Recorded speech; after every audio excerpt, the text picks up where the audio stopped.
Mwambie ni wakati wa kumsifu Bwana. Cukuru cia secondary iria arutwo mathomaga makiinukaga o muthenya cikoretwo ciiyukiriirie muno ica ikuhi kuma riria thirikari ya Mwai Kibaki yambiriirie tabarira ya mbeca cia capitation iria cihotithagia aciari kuruta o gacunje kanini ka mbeca. Hata wewe ungefanywa blindfold ufungwe uletwe. Edere uyu ni undu thinikanitio ni thirikari ya Kenya Kwanza thutha wa ministry ya githomo kwandika circular kuri arutani othe anene makimenyithio ati mwambiririo wa mwaka turorete mbeca cia capitation cigucurumwo kuma 22,200 na 240 o hari murutwo nginya 12,000 niguo aciari makerihagira 9,000. In a country like Kenya ambayo mapato iko chini, I know firsthand because of KIHARU Masomo Bora that even some parents cannot even afford to pay the 1,000 shillings we charge for school fees. Now the government has written to our principals in day schools that now the parent will be paying 9,300 shillings on top of what they have been paying for food.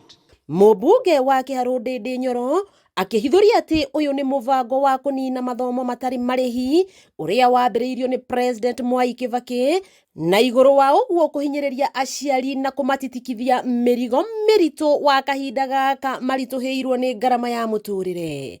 We are all beneficiaries of our country giving us a through pass to go to school.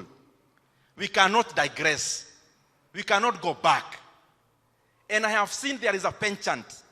There is a concerted effort, almost deliberate, of taking away the free basic education in Kenya. We keep seeing conflicting information.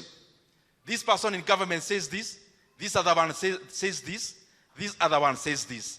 Now the culmination is setting a circular to day schools principals to add school fees from January. Erumite kini kuregana na matua maya ma thirikari kuhitukira bunge. We cannot allow that to happen. Kwa sababu huyu mtu ambaye anaambiwa alipe hiyo fedha akikosa, huyo mtu atakuwa gharama kubwa hata kwa nchi kama hatapata elimu. Akiaria kanitha-ini wa Full Gospel town-ini ya Murang'a, Ndindi no atomithitie ikinya ria thirikari ya Kenya Kwanza kuhuthira ciringi bilioni 7 hari by election iria cirathie na mbere bururi-ini o riria arutani aria makoretwo makirutira matari marandikwo mawira na arutani a university maturaga varavara na mathigi magitia nyongerera ya mishara. Their education has been halted for over 40 days because of 7 billion. And you are talking about 7 billion in an era where 1 billion shillings is spent in an event just to manage politics. We need to come back to our basics. Let us come to our basics. Siasa itajisort kama tutafanyia wananchi kazi. Wachana na kumanage siasa kutumia billions of money hidden in many confidential votes. Remove that money from those confidential votes. Confirm JSS in turns. Wakiigua kamuhwa ngunyira niguo ngururirie na nguthererie tondu gaka ni kanyako horo kuma metumi ndigi magoro ritwa riakwa ni Sera Wambui wa Mwangi.